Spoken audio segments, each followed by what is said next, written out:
السلام علیکم دوستو 14 جولائی 1789 کو انقلاب فرانس کا نعرہ بجا۔ انقلاب کے وقت فرانس پر بادشاہ لوئی کی حکومت تھی۔ اس دن شام کے وقت محل میں بادشاہ کے مصاحب نے دن بھر کے واقعات بادشاہ کے گوش گزار کرنے کی کوشش کی تو بادشاہ نے اسے درمیان میں ٹوک دیا۔ ہاں، ہمیں معلوم ہے کہ شہر میں فسادات ہو رہے ہیں۔ بادشاہ کے مصاحب نے دھیرے سے جواب دیا، نہیں عالی پناہ، یہ فسادات نہیں، یہ انقلاب ہے۔ دوستو، اس قصے میں کتنی حقیقت ہے اس کے بارے میں کچھ کہنا مشکل ہے، تاہم اس سے یہ اندازہ ضرور ہو جاتا ہے کہ بادشاہ کے مصاحب کی سیاسی اور سماجی فہم بادشاہ سے کہیں زیادہ تھی۔ پیرس میں بستیل کا قلعہ ایک بدنام جیل تھا جہاں مجرموں اور بادشاہ کے مخالفین کو تشدد کے لیے لایا جاتا تھا۔ 14 جولائی کو وہاں صرف 7 قیدی تھے اور ایک اسلحہ خانہ تھا۔ اس دن پیرس کے عوام نے صبح سے بستیل قلعے کا محاصرہ کر لیا تھا۔ بعد دوپہر عوام اور باغی سپاہیوں نے مل کر قلعے پر حملہ کیا، وہاں سے اسلحہ لوٹا اور قیدیوں کو آزاد کروایا۔ بادشاہ کی شاہی فوج کے دستے نے قلعے کے بہت قریب ڈیرے ڈال رکھے تھے، مگر انہوں نے باغیوں کے خلاف کوئی بھی کارروائی کرنے سے گریز کیا۔ باغی عوام نے پیرس کے گورنر کا سر کاٹ کر اس کو ایک سلاخ کے اوپر چڑھایا اور دن بھر شہر میں جلوس کی شکل میں پھراتے رہے۔ تاریخ میں فرانس کے انقلاب کی شروعات کو عام طور سے اسی دن سے منسوب کیا جاتا ہے، لیکن دوستو یہ دن تو تاریخ لکھنے کے لیے صرف ایک حوالہ ہے، ورنہ انقلاب نہ تو ایک دن میں شروع ہوتا ہے اور نہ ایک دن میں مکمل، نہ اس کے نتائج ایک دن میں ظاہر ہوتے ہیں اور نہ اس کے ثمرات ایک دن میں پھوٹتے ہیں۔ انقلاب فرانس کی کہانی بھی دنیا کے باقی سارے انقلابات کی طرح ہی ہے۔ انقلاب فرانس کو سمجھنے کے لیے 1789 میں فرانس کی سوسائٹی کو ایک نظر دیکھنے کی ضرورت ہے۔ اس وقت فرانس کی سوسائٹی میں 3 طبقات تھے جنہیں اسٹیٹ کہا جاتا تھا۔ پہلی اسٹیٹ پادری یا چرچ تھی، اور ان کے پاس عام آدمی کی 2 وقت کی روٹی تک کا استحصال کرنے کے لیے مختلف اقسام کا ٹیکس لگانے کی اجازت بادشاہ کی طرف سے دی گئی تھی۔ پادری ان اختیارات کا بے دریغ استعمال کرتے تھے۔ یاد رہے کہ بادشاہ لوئی کے زمانے میں پورے فرانس میں ایک بھی بشپ ایسا نہیں تھا جو عوام میں سے چرچ کے اس اعلیٰ عہدے پہ فائز ہوا ہو۔ تمام کے تمام بشپ اشرافیہ سے آئے تھے۔ چھوٹے عام پادری بھی تھے جو اپنی مذہبی خوش گمانی میں خود بھی بشپ کے نظام کے ذریعے چرچ کی مالی اور معاشرتی دست درازی کے شکار بھی تھے اور اعلی کار بھی۔ دوسری اسٹیٹ فیوڈل اشرافیہ تھی۔ اشرافیہ اور پادری دونوں مل کر آبادی کا 3% تھے اور ان کے ہاتھوں میں فرانس کے 45% زرعی وسائل تھے۔ اسی فرانس میں وہ تیسری اسٹیٹ بھی بستی تھی جو 97% عوام پر مشتمل تھی۔ ان پر ٹیکسز، عشرہ، کرایہ، تقریباً 15 قسم کے ٹیکسز تھے، بلکہ انہیں مزید ٹیکسز عائد کرنے کی آزادی بھی تھی، اور وہ ان کی باریابی کے لیے ہر طرح کے ہتھ کنڈے استعمال کر سکتے تھے۔ انقلاب سے پہلے تو بات یہاں تک پہنچ چکی تھی کہ شوقیہ کبوتر پالنے پر بھی ایک ٹیکس تھا۔ تیسری اسٹیٹ کے عوام کو 3 حصوں میں دیکھا جا سکتا ہے۔ پہلا گروہ بوزوا تھا جن میں تاجر، ڈاکٹر، وکیل اور دیگر پیشہ ورانہ مہارت رکھنے والے لوگ تھے۔ دوسرے گروپ کو سانس کولاد کہا جاتا ہے۔ یہ شہری ورکر تھے جنہوں نے انقلاب برپا کرنے میں بھرپور کردار ادا کیا۔ اسی گروپ نے بعد میں انقلاب کی تشدد آمیز کارروائیوں میں بہت بڑا حصہ لیا۔ تیسرے گروپ میں عام کاشتکار تھے جن کے پاس فرانس کی زمین کا قریباً 55% حصہ تھا، مگر یہ سب لوگ ٹیکس کے نظام میں بری طرح جکڑے ہوئے تھے اور جب بھی فصل خراب ہوتی یہ لوگ سستے مزدوروں کے طور پر شہروں کا رخ کرتے۔ اگر خوش قسمتی سے ان لوگوں کو کوئی کام مل جاتا تو ان کے لیے 4 دن اور جینے کا سہارا ہو جاتا۔ اس نظام کے اندر امراء کی آسائشوں اور عیاشیوں کے بعد جو پیسہ حکومتی اخراجات کے لیے بچتا وہ آہستہ آہستہ کم سے کم تر ہوتا چلا گیا، یہاں تک کہ 1786 میں حکومت کا دیوالیہ نکلنے والا تھا۔ مالی حالات اس قدر خراب تھے کہ وزیر خزانہ کیلون کو دیوالیہ پن کی بری خبر بامر مجبوری بادشاہ کے گوش گزار کرنا ہی پڑی۔ دوستو، فرانسیسی خزانہ خالی ہونے میں جہاں امراء کی عیاشیوں کی ایک لمبی فہرست ہے، وہیں یورپی جنگوں میں فرانس کی مداخلت کا بھی ایک بڑا ہاتھ ہے جس سے خزانے پہ اضافی بوجھ پڑا۔ انسانی تاریخ میں ماں سوا چند جنگوں کی یہ بات یاد رکھنا ضروری ہے کہ جنگ و جدل مالی منافع کے لیے ایک سوچا سمجھا منصوبہ ہوتا ہے، بشرطے کہ وہ فتح سے ہمکنار ہو جائے۔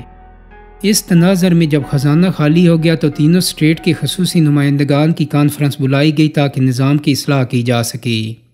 1787 میں بلائی گئی یہ کانفرنس بری طرح سے ناکام ہوئی کیونکہ خزانے اور مالیات کا وزیر عمرہ اور اشرافیہ کی دولت پر ٹیکس لگانا چاہتا تھا۔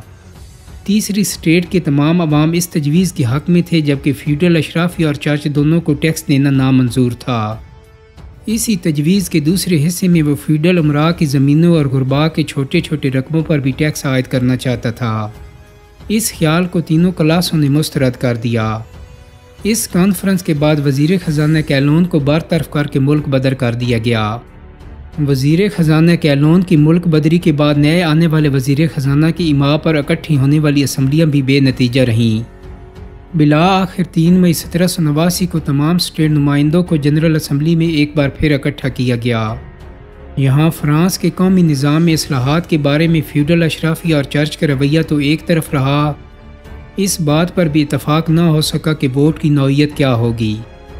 تیسری اسٹیٹ کے نمائندے جو تعداد میں 1200 کے قریب تھے جمہوری گنتی کے حق میں تھے، جبکہ جاگیردار اور چرچ ایک اسٹیٹ ایک ووٹ کا اصول منوانے پر اصرار کر رہے تھے، جس سے وہ دونوں مل کر تیسری اسٹیٹ یا عوام کے اوپر اپنی مرضی کا قانون لا سکیں۔ یہ کانفرنس اور اسی طرح کی دیگر کانفرنسوں کی ناکامی نے عوام اور اس کے نمائندوں کو اصلاحات کے بجائے انقلابی بغاوت پر مجبور کر دیا۔ تیسری اسٹیٹ کے عوامی نمائندوں نے مجبوراً بادشاہ لوئی کے ٹینس کورٹ کو اسمبلی کا مقام قرار دیا، کیونکہ انہیں اسمبلی کی اصل عمارت سے بے دخل کر دیا گیا تھا۔ بادشاہ کے ٹینس کورٹ میں انہوں نے خود کو عوامی اور قومی اسمبلی قرار دیا اور فرانس کو ایک نیا آئین دینے کا حلف بھی اٹھایا۔ واضح رہے کہ اس اسمبلی میں جاگیرداروں یا چرچ کا کوئی نمائندہ شامل نہیں تھا۔ یہیں پہ میکسیمیلین اور جارج ڈینٹن پہلی بار سامنے آئے، جنہوں نے جیکوبن کلب نامی سیاسی جماعت کی بنیاد رکھی۔ میکسیمیلین متشدد انسان تھا جس کی حامیوں نے بادشاہ نامنظور کا مطالبہ رکھا۔ بادشاہ نے پیرس کو فوجی چھاؤنی میں تبدیل کر دیا اور یہاں سے خونی انقلاب فرانس کا آغاز ہوا۔ الگ اسمبلی بنانے والوں نے اپنی الگ فوج بھی بنا لی اور یوں فرانس کی فوج میں شامل فوجی بھی نئی فوج میں شمولیت اختیار کرنے لگے کہ وہ بھی مہنگائی سے تنگ تھے۔ انہوں نے فوجی گوداموں سے ہتھیار اٹھائے اور ان ہتھیاروں کے بارود کے لیے گورنر ڈی لاؤنے کے قلعے پہ دھاوا بولا اور گورنر کا سر کاٹ کر نیزے میں لٹکا کر شہر بھر میں گھمایا۔ نئی اسمبلی نے اس عمل پہ خوشی کا اظہار کیا۔ اس دوران ایک صحافی اور ادیب جین پال سارتر بہت مشہور ہوا، جو عوام کو بادشاہ اور اس کے حمایتی طبقات کے خلاف اکساتا کہ انہیں مار دو ورنہ یہ تمہیں مار دیں گے۔ بادشاہ نے آسٹریا بھاگنے کی کوشش کی کیونکہ اس کی بیوی وہاں کے شاہی خاندان سے تعلق رکھتی تھی، لیکن سرحد پر نیشنل گارڈز نے اسے گرفتار کر کے جیل میں ڈال دیا۔ اب یہاں عوامی نمائندگان میں بھی 2 گروپ بن گئے، ایک انتہا پسند اور دوسرا اعتدال پسند۔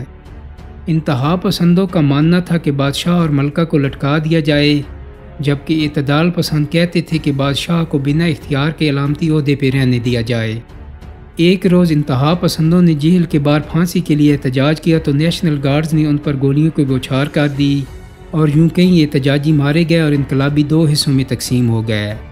چونکہ عوام کو مرو اور مار دو والی باتیں زیادہ پرکشش لگتی ہیں، اس لیے انتہا پسندوں کی مقبولیت بڑھتی گئی۔ نئے انتخابات میں انتہا پسند پوری طرح سے حاوی ہو گئے اور یوں اصلاحات کا سلسلہ شروع ہو گیا۔ سب سے پہلے پادریوں اور چرچ سمیت ہر اس شے کو ختم کیا گیا جس میں مذہب کا ذرا سا بھی شائبہ تھا، اور یوں فرانس باقاعدہ و باضابطہ آئینی طور پر ملحد ریاست بن گیا۔ عیسائی کیلنڈر بدل کر نیا فرانسیسی کیلنڈر لایا گیا۔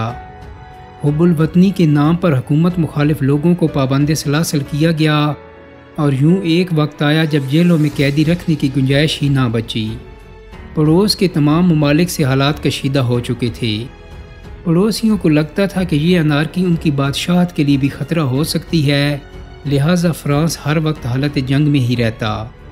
اس دوران صحافی کا قلم حکومت مخالفین اور بادشاہ کے ساتھیوں کے خلاف زہر اگلتا رہا۔ اس نے اب یہ پراپوگنڈا بھی شروع کر دیا کہ جنگ کی صورت میں یہ تمام قیدی غداری کر کے حکومت سے لڑیں گے، لہٰذا یہ ریاست کے لیے خطرہ ہے۔ نتیجتاً بپھری عوام نے جیلوں چوراہوں میں ہزاروں کی تعداد میں پادریوں، فنکاروں، عورتوں اور بچوں کو ذبح کر دیا۔ اس دوران آسٹریا نے مطالبہ کیا کہ بادشاہ لوئی کو اس کے حوالے کر دیا جائے تو ہم فوجیں سرحد سے ہٹا لیں گے، لیکن شدت پسند پارٹی کے سربراہ میکسیمیلین نے نہ صرف یہ آفر ٹھکرائی بلکہ ایوان کے نمائندگان سے بل پاس کروا کر بادشاہ کو موت کی سزا سنوائی گئی۔ اور یوں چوک پہ بادشاہ کا سر تن سے جدا کر دیا گیا۔ اس خبر سے اب پورا یورپ فرانس کے خلاف ہو چکا تھا۔ لوگوں کو جبری فوج میں بھرتی کیا جانے لگا اور یوں ایک نئی خانہ جنگی کا آغاز ہوا، جس میں انقلابیوں کی ہی دو اقسام آپس میں بھیڑ چکی تھیں، اور کم تشدد پسند طبقے کو لگنے لگا تھا کہ اس سے تو بادشاہت ہی بہتر تھی۔ دوسری جانب مذہب پسند بھی ہتھیار اٹھا چکے تھے، اور تیسری جانب ان جنگوں میں چھوٹے قد کے ایک فوجی افسر کی بہادری کا چرچا ہر سو پھیلنے لگا تھا۔